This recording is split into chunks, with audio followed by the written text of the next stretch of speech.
Hello, welcome along to Bangkok ChitChat with Andrew and Andy. Today in the studio we have Paul Dickinson, who's Regional Manager of Business Class Asia and is a Chartered MCSI.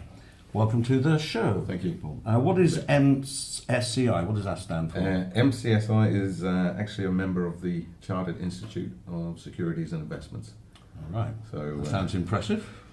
It takes a bit of hard work, but probably it's good to have the professional qualifications and sort of being affiliated with a professional institute as well. So okay, well, nice to have you on board, as it were. Is that based? Is a qualification based out of the UK, or is it a worldwide recognised it's qualification? out of the UK, but it's worldwide recognised okay. as well. So yeah. Okay, so a little bit about the company.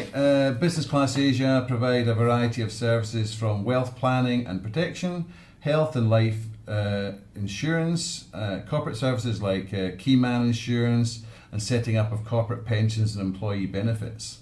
In addition, they have a property arm dealing in local and international properties.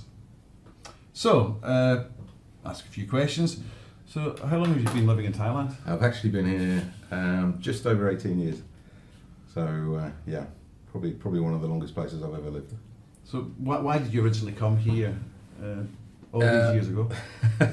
I think I was actually I took a year out from work in the UK and literally travelled the world. Like a gap year. Took a gap year, yeah, at 30. So quite lucky, really. Lucky to be able to do that. And I was actually heading down to New Zealand. Right. Ended up in Thailand for 2 months. Where are you originally from? I'm actually from Yorkshire.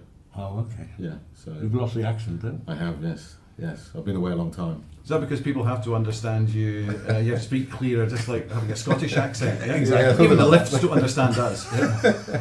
Yeah, I actually go back to the UK now, and a lot of people think I'm actually Australian. Which, I was going to say that. Yeah. There is a bit of an Australian thing So, going for you. Quite a few colleagues, Aussie and Kiwi colleagues in the past. So yeah, for some reason I've picked that up. But so yeah, I was supposed to head down to New Zealand.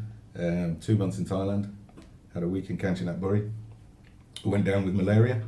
Oh wow! And ended up back in the UK. And then 6 months recuperation, and I was back in Thailand. And you decided after that, I'm coming Get a back. second chance. I'm I've had immune now. malaria. Will I get it again? Yes, you could. Well, I thought I've had it once. I'm safe now. So Yeah, you went back. So yeah, I came back probably I think about 6 months after. Right. Yeah, and looked for work back over here. Yeah, I enjoyed it that much.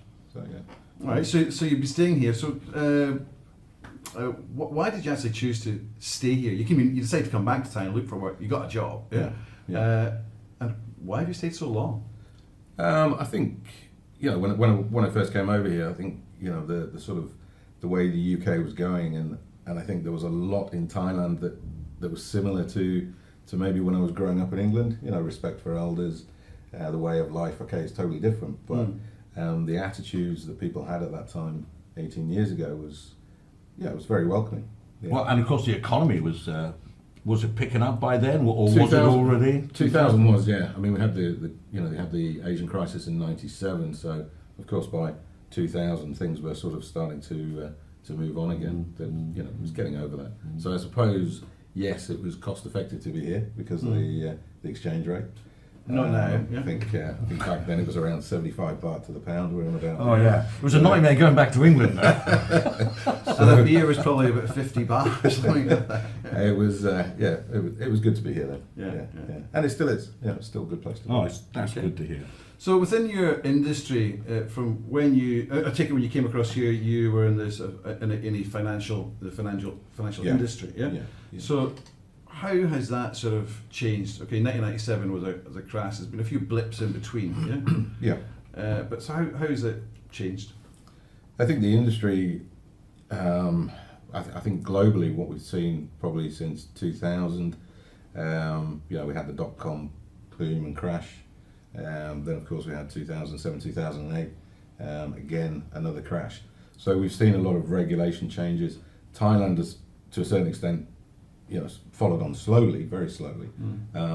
So my industry, to a certain extent, in those days was very, anybody could come in and basically open a company and, to a certain extent, sell offshore products.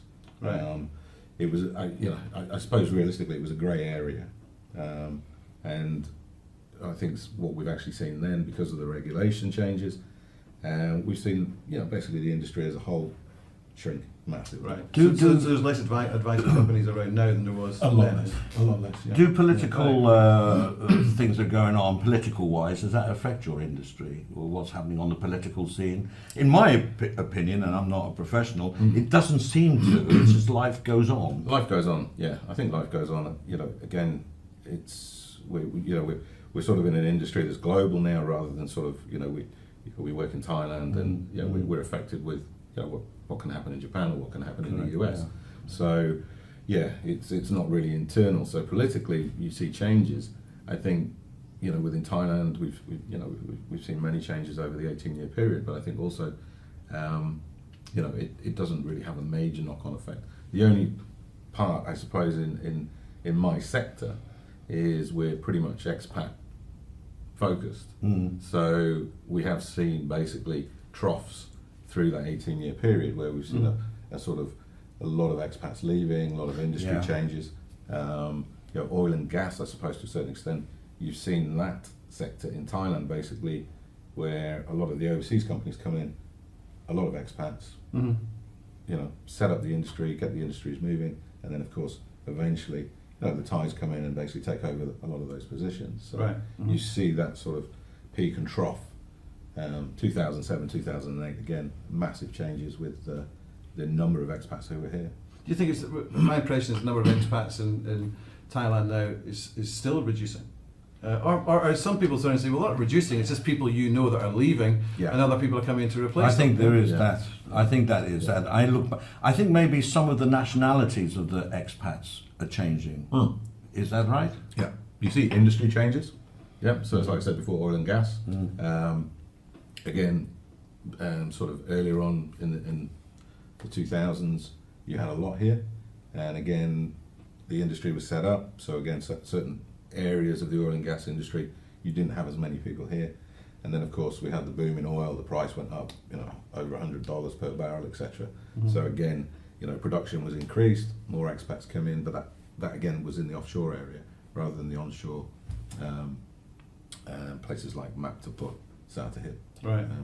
The industry's down there. So you're seeing the changes, and of course then you're also seeing changes in industry. We've now got more manufacturing, car manufacturing. Aerospace. That was a biggie, wasn't it? Yeah. In the old days, everything was more or less imported. Yeah. So aerospace now again is another industry that's coming on in Thailand. Yeah. Really, I didn't know that. Yeah, I mean it's not necessarily the aircraft themselves, but the peripheral businesses. So it could be basically aerospace, aircraft interiors, this type of thing, servicing. So you see the changes in this industries there. Right. So within the marketplace, just now, you're primarily dealing with expats, correct? Yeah. But do you see a growth in the interest of your services? Because primarily you're dealing about wealth management, etc. We maybe go a little bit more detail, but also you're dealing in property. A Thai can buy property in the UK. Yep. Yeah. And then also you're dealing with insurance, medical insurance, employee benefits, that kind of thing. Have you seen that the Thais are more interested? Because the reason I'm asking it is because some of the Thai people, my Thai friends, they actually are buying health insurance packages, which you wouldn't expect them to look at because they're not Thai companies. They're using foreign companies as their insurance brokers. Yeah. Maybe these foreign companies have a brokerage license here or something to that effect. I'm seeing that some Thai people are actually buying the packages which are normally targeted at, not exclusive for, but targeted at expats. Yeah. Are you seeing more of that, or are they still going for the local Thai companies? It's you still see a lot. I mean, I think the big insurers will always be there. Yeah. So you look at AIA, AXA. These companies are moving further and further into emerging markets, bigger operations in emerging markets. So the foreign insurers are actually becoming more predominant in that industry here. So if you look at I suppose the Thai market, we don't get that involved with it, but you know, you've had Bupa here for a long time, which again is a huge Western brand, but Bupa, I think it's Bupa Blue Cross. You know, you've got the likes of AIA. I mean, I've been with them Insurance, since the late 80s. Yeah. So I think the way the local market looks now, you know, is it a good thing? I'm not really sure, but there's more products, more services, you know, more opportunities coming into the market, more sophisticated products coming into the Which market. is good for the consumer. Yes in the and sense no. of they get a... They get more choice. Yeah, you've got more competition.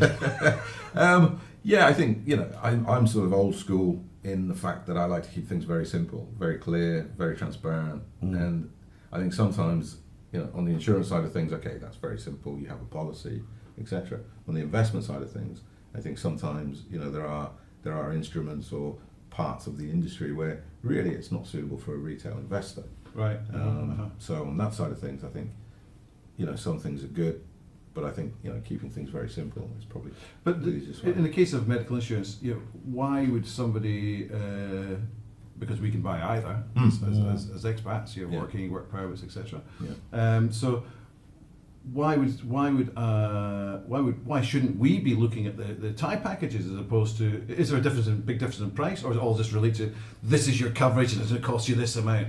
Because they have different products. Yeah. They have Yeah. life insurance attached to health insurance, the Thai side, Yeah. and then they get money back. But Yeah. then, if they're all there to make money, so is it just smoke and mirrors, or No, what? not necessarily. I think if you know, as an expat, if you're not traveling, they have, again, different policies. So you can have a global policy. Most of them exclude the US because it's so expensive. Yeah.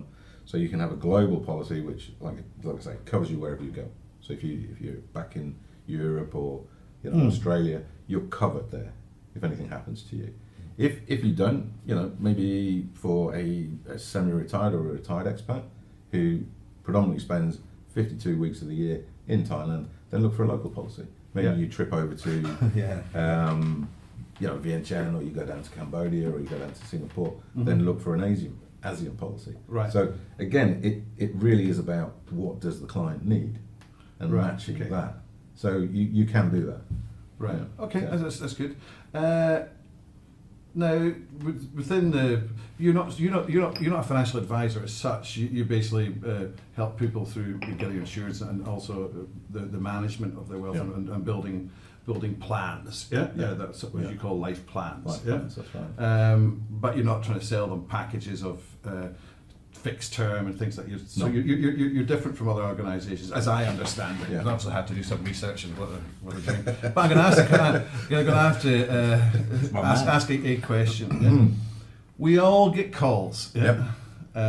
And for me, if someone calls me up, I'm more than happy to speak to them. Sure. That's fine, because they've got a job like anybody else. Yeah.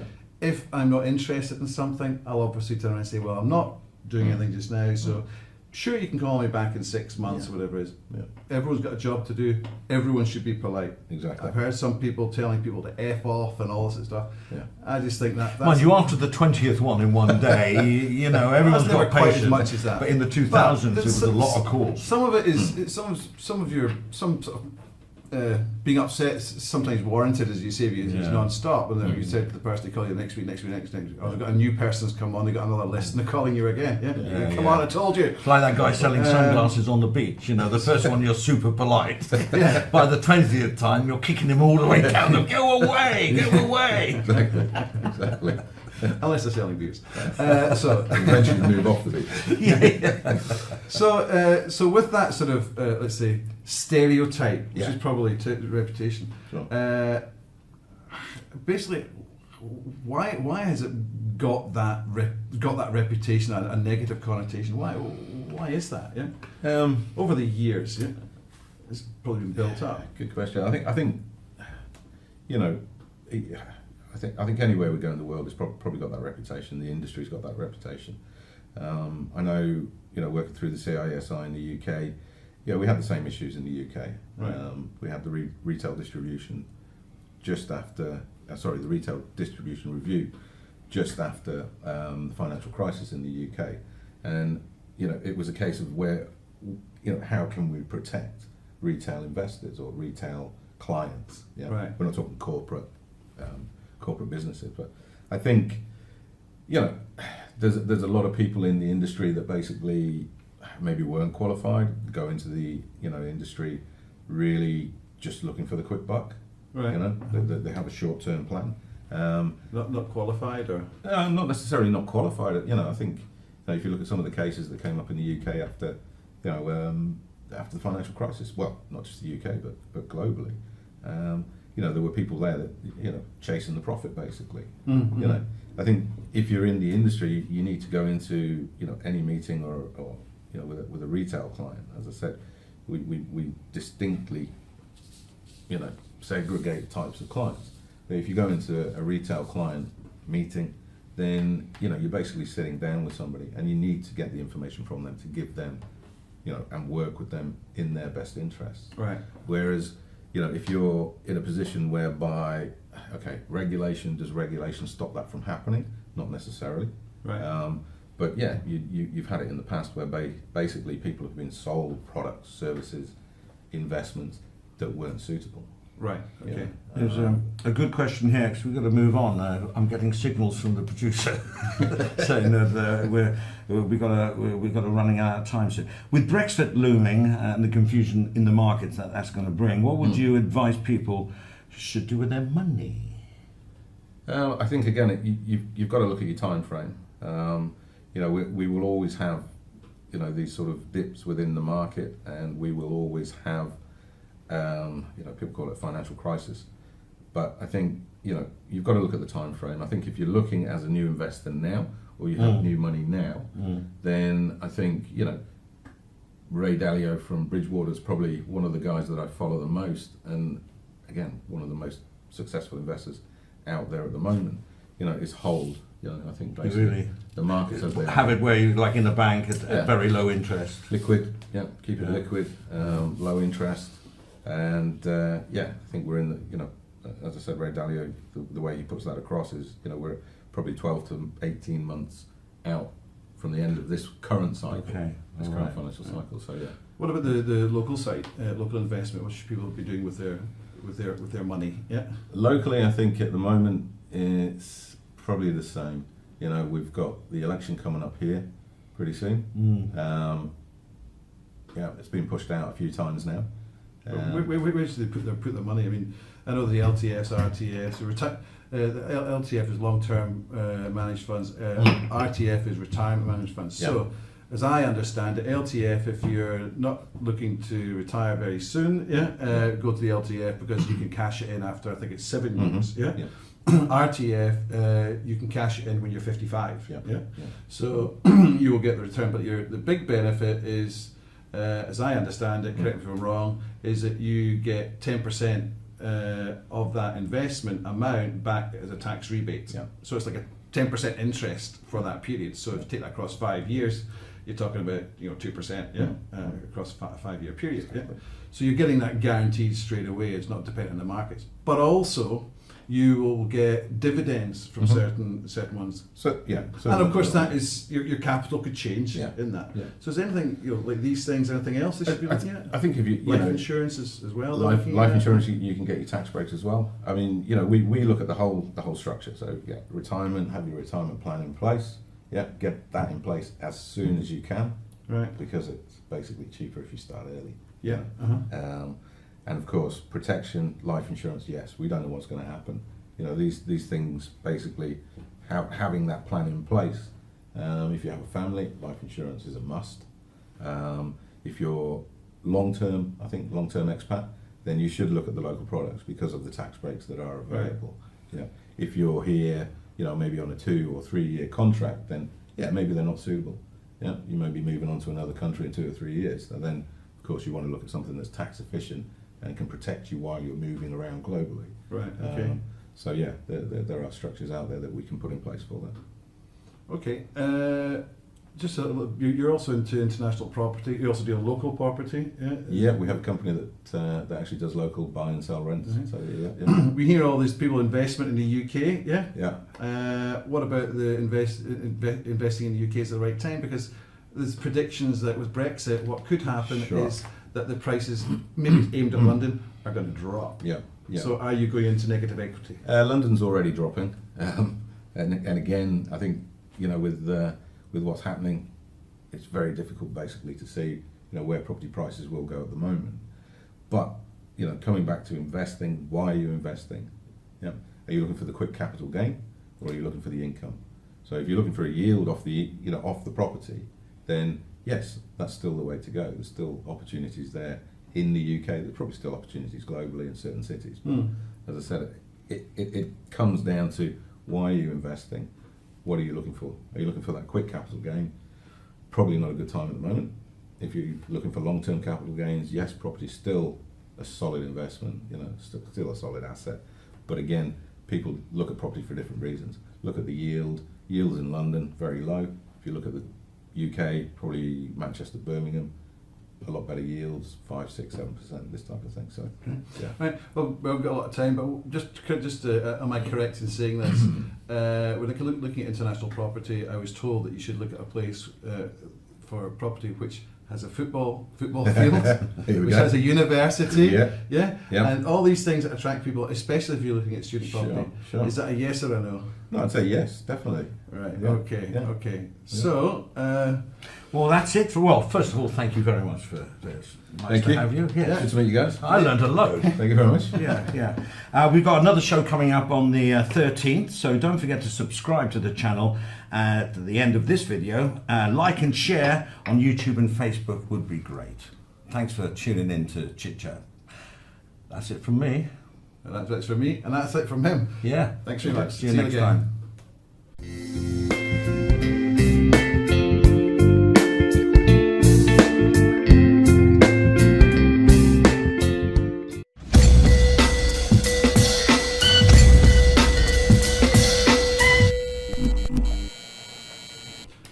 One of the things we've discussed in the past is about key man insurance. Mm-hmm. Yeah.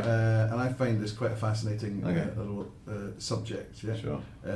So Little. Massive. it's a massive one. But as running my own business, I've also looked at I've thought to myself, well, key man insurance, really, what is the point? What does it really do? So then when I discussed this with you, it actually became quite fascinating.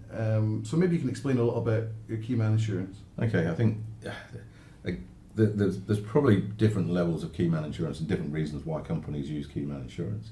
So if you look at the big multinationals, let's say a CEO of a bank, or again in the automobile industry and manufacturing, this type of thing, they'll insure. The company will insure the key people. So they'll insure the CEO. They'll somebody. What's the purpose of why? Basically, if they have to replace that person, they need basically to look at recruitment, training, this type of thing. I think for smaller businesses, another area that some people look at is the top salesman. So if you have a salesperson within the company that can bring in 50% of the revenue, and he becomes critically ill or he drops dead on the job, you have to replace that.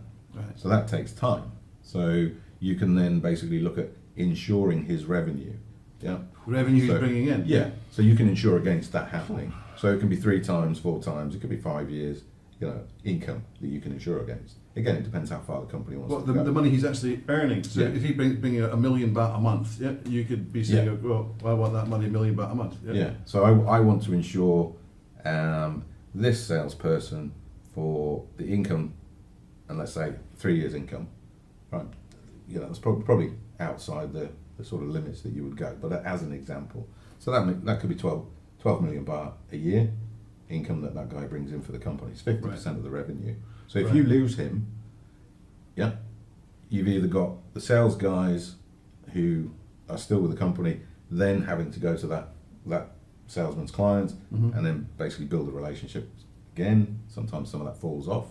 So you insure against that happening. So you insure basically to protect that income, the revenue. You insure to train, recruit somebody similar, if possible. So there's different reasons. Again, you could have 3 partners within a company. One guy has the intellectual property, and if he drops dead, again, you insure against that partner. Now, the partner would of course have family, have beneficiaries to his share in the company. So the other two partners then have to decide, okay, do we buy out, the partner's family? If they're not interested in the business, they say, no, we're not interested, we just want our share of the company. So you can insure against basically paying that. So that's shareholder insurance as well. So basically, so the situation, and I think this is relative to small businesses, where you have three partners, somebody passes away, we all get old, it all happens to us, and then the other two guys go, damn it, what can we do? I mean, this guy's not contributing in anything because he's dead. So how can we pay the family out? So that ensures then to give them the money without having to go into their pocket. Exactly. Right? Because they all agreed that if whoever happened to this, it'd be covered, so they can buy that person out for as much as they're insured for. Obviously, if they turn around and you're insured for, I don't know, $1 million and they ask for $30 million, obviously these two shareholders are going to have to find the other 29. Exactly. So when you're in a situation like that, you're basically insuring three people, so three partners in a company. You're insuring if anything happens to one of those partners. Now, it's not the individuals that pay that; it's the company that pays that. The company pays the insurance against the two. Right. Okay. Now, the obvious question is it sounds an ideal situation, worthwhile looking at even from my point of view. Is this just so expensive an SME couldn't afford it? No, not necessarily. No. I think sometimes life insurance or insurance, people get scared of it because they think the premiums are crazy, but it's you have to weigh it up really. The cost of what if. It's always about what if, isn't it? Well, that's insurance. Yeah, exactly. Insurance is a what if. Yeah, but I mean, whether you look at scenario, you could see it like a scenario. Let's say, for example, the company's worth, I don't know, 10 million. Obviously, you go through due diligence to value that. 10 million. And if they wanted to say, okay, well, we want to insure it for key man insurance for each person, you've got three guys. So basically, you want to make sure that there's 1/3 or 2/3 of that is covered. Would that cost them 100,000, $1 million, 10 million? I'm not asking for a quote. But just kind of what percentage of that would you have to pay in premiums, basically? Well, I think again, you're sort of looking at each individual. So again, life insurance, depending on the age. What's key man insurance? So key man is basically a life or critical illness. So your insurance against if the guy can't work anymore, or if the guy's no longer there, i.e. he drops dead. You're not insuring against him leaving the company. Right. You can't. That's just part of what happens. So key man is basically death or critical illness. Right. So I mean, if you look at, so I'm just trying to bring one that just came up recently. So $1 million, 40-year-old is probably around $3,000 a year. Right. To insure against that. Yeah. Right. So from a business's point of view, that is not something where you go, oh my God, we would just. It's out of the question. No, but you have to weigh if what is the chance for a 40-year-old? He's not necessarily the chance of him dropping dead is not the same as if you were 50-year-old, where it would be different. Exactly. And to be honest, that's why the premium. I mean, if you look at $1 million and you can insure that for $3,000, I mean that's fairly reasonable. Yeah. It's not out of the question. Right. You could look at that on a personal insurance level rather than key man insurance. But I suppose it's also interesting from the person who's selling it, because the person who says $3,000 isn't much, is probably the person that would actually be taking key man insurance serious in the first place. Sure. Yeah? But if you looked at if you increase that by 5 years, again you look at the stages at 45 and then at 50, you can see a quite substantial lift in that premium. So is there an age limit where you wouldn't? Like an 85-year-old, or is there a sort of cut-off point? I think it depends on the size of the company, really. I mean, it all comes down to the liability. If you have a company, if you have a shareholder, so a company could have debt, so you can insure against the debt. If something happens with one of those, one of the guys, he could be the signatory on the debt, and he dies, and then what happens to the debt? Then the rest of the company has to pay that back. So you can insure against, that business loan, or the debt that you have within the company. So it might not necessarily be, paying off a member, a beneficiary of one of the Right. partners. So again, it's really dependent on the individual company, the individual What the requirement needs. is, yeah. Okay. Definitely. What about with regards to someone retiring? You can't have key man insurance against retirement. No. No. So that'd be right. So that's that answer that question. No. That's a quick answer. Yeah. For people who are coming up to retirement or who are retired, obviously just now with the change from the UK perspective, but actually worldwide, the bar against that currency is changed. What is your advice? Because a lot of retirees are now saying, as an example of Brits, it was at what, 52, 53, and now it's down to Brexit. 40, Yeah. But even when you first arrived, it was 72, So it's all changed. So now people are getting about 20% less. Yep. Obviously, you don't have a magic wand, but what would you suggest to them? Hang on, or listen, guys, maybe you got to think about your pensions paid in UK. Time to go back. Many people did. Many people did actually do that. I think when we looked at 52 to 40 now, around 40. So of course, why did that happen? Because of Brexit, and other things within the markets, interest rates in Thailand. So there's so much that can basically affect the currency, and it really is difficult to actually look at that and say, we could be here in 12 months' time, we could be here in 6 months' time. There's been so many predictions and forecasts on sterling and even other currencies. But I think, I always say to my clients, bring in what you need at the time. And you could turn around and say, I could go to 38. If I hadn't taken your advice 6 months ago, I'd still be in the 52. Now I'm down to 40. True. But it's so difficult, like I say, on the currency side of things, because they do fluctuate so much. You can have a bit of news. I mean, we had a spike last week, I think, on the US dollar, and GBP as well. So I think, and this is what I say about planning. You've got to have that plan in the long term. It's not like day to day. You can't look at it day to day. So you could actually turn around to someone who's retired here. You could say to them, listen, plan a year in advance, bring enough money in.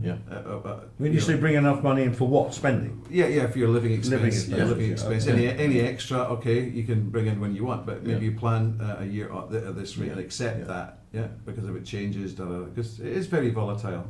It is. I feel sorry for the youth of today. I don't know what's going to happen to them. But So if somebody rings you on the phone and says, I'm a financial investor, you very politely say, at the moment, I'm just spending what I have to. It's all in the UK and it's staying there. Thank you for Correct. calling. Bye-bye. correct.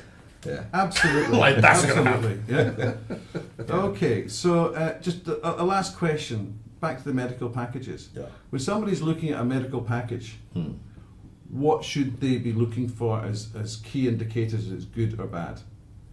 Well, or not. Okay, It depends on the circumstances. Yeah, I think really, again, it's don't just sit down with the advisor and take the advisor's advice. I know I should be saying that as an advisor, Right. but We it's a get a fact. second opinion. Get if you're looking at one plan, shop around. Shop around for different quotes for one plan. As I said, do the research on the company, do the research on the the underwriting insurer. So you have a broker, you have an insurance agent, and then you have the actual underlying insurer. Right. So do the research. What's the customer service like? What's the claim system like?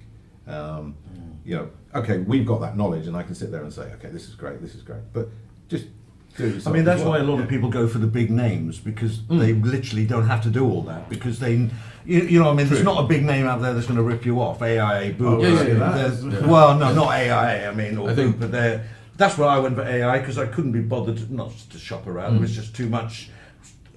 They proposed to me something that I liked, and because it was AIA, I thought, there we go. Well, it's peace of mind you're partly paying for, but there's certain things that you look at is obviously your coverage, what your coverage for, sure. what display the things you're not covered for, which could be translated into something else. Because you had that, this happened to you.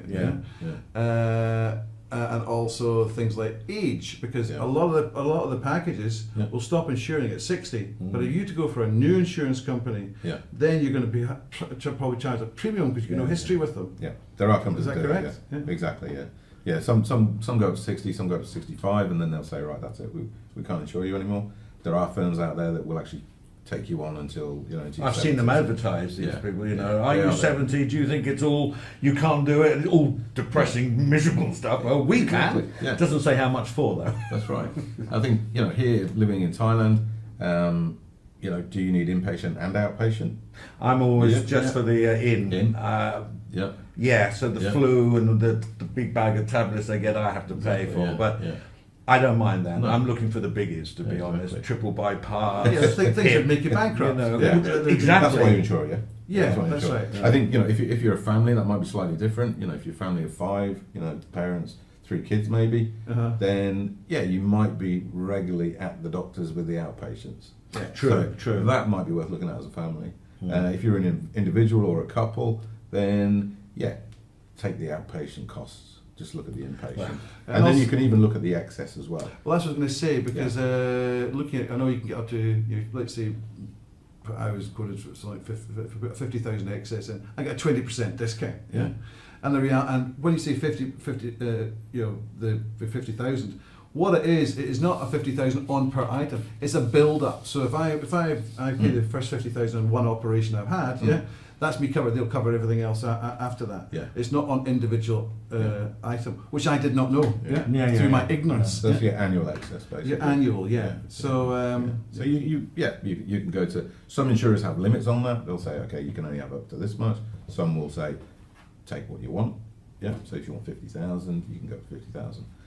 Again, that's worth looking at as well. The costs of, depending again on the different hospital you're going from, Bumrungrad to Samatha Veg to Bangkok, we won't go into that because I get some. Don't get started. That's a subject for another day, which actually I do want to talk about. Okay. Yeah.